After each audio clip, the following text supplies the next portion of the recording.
Monsieur le Président, Monsieur le Ministre, Monsieur le Président de la Commission des Finances, mes chers collègues, j'ai en effet l'honneur de suppléer au pied levé notre rapporteur général Jean-François Husson, qui m'invite à prononcer ces mots en son nom. Le régime de la franchise en base de TVA bénéficie aujourd'hui à environ 2,1 millions de petites entreprises, entrepreneurs individuels ou micro-entreprises, auto-entrepreneurs, autrement dit, qui sont ainsi exemptés du paiement de la TVA en deçà de certains seuils de chiffre d'affaires annuel.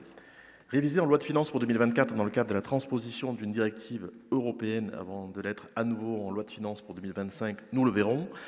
Ces seuils se décomposent en 4 types selon l'activité concernée. Tout d'abord, 85 000 € pour les livraisons de biens, les ventes à consommer sur place et les prestations d'hébergement, 37 500 € pour les autres prestations de services, 50 000 € pour les activités cœur de métier des avocats, auteurs et artistes interprètes, et 35 000 € pour les activités connexes de ces mêmes professions. À l'occasion de l'examen du projet de loi de finances pour 2025, le gouvernement de Michel Barnier a proposé par amendement en première délibération et en première lecture au Sénat une réforme d'ampleur des seuils d'application de la franchise en base de TVA, visant à instituer un seuil unique à 25 000 € pour l'ensemble des activités. Lors de cette première délibération, notre commission a émis un avis défavorable à cette mesure qui a ainsi été rejetée par le Sénat. Cet avis défavorable s'appuyait sur les éléments suivants.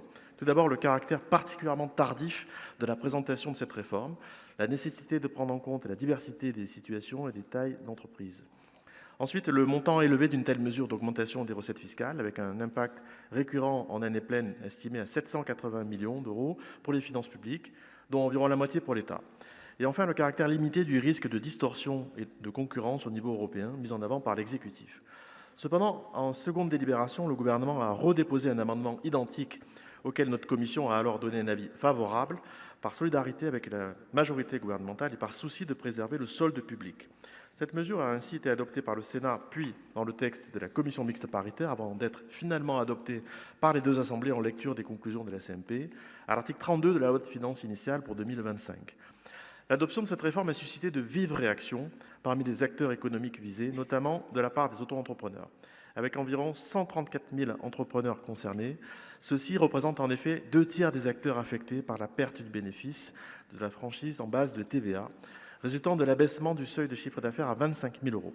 Dans ce contexte, le ministre de l'économie de l'époque, M. Lombard, a annoncé dès le 6 février au soir, soit quelques heures après seulement l'adoption définitive du projet de loi de finances pour 2025, la suspension de la réforme, le temps d'organiser une concertation avec les parties prenantes.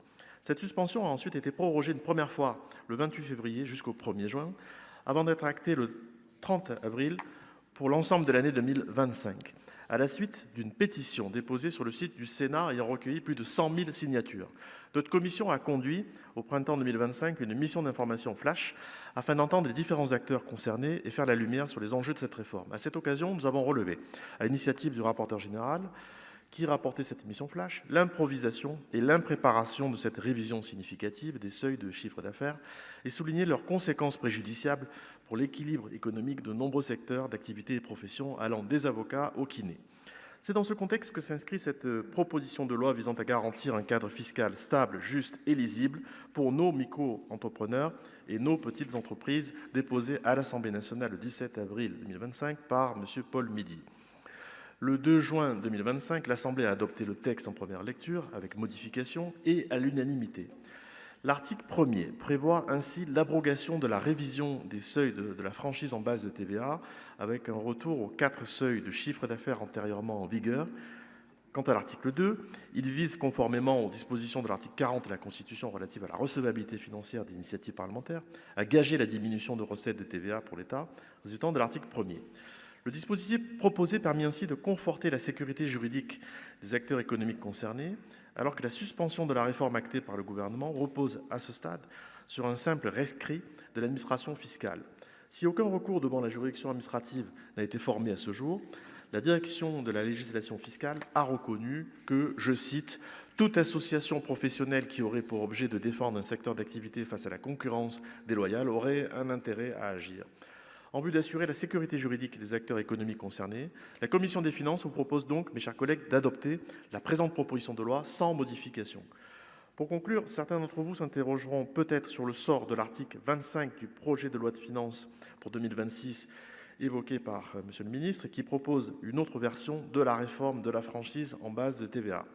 La commission des finances propose de renvoyer cette question à la discussion du projet de loi de finances pour 2026 lui-même, qui interviendra le mois prochain, comme nous le savons, et qui sera rapporté par Jean-François Husson, le rapporteur général de la commission des finances.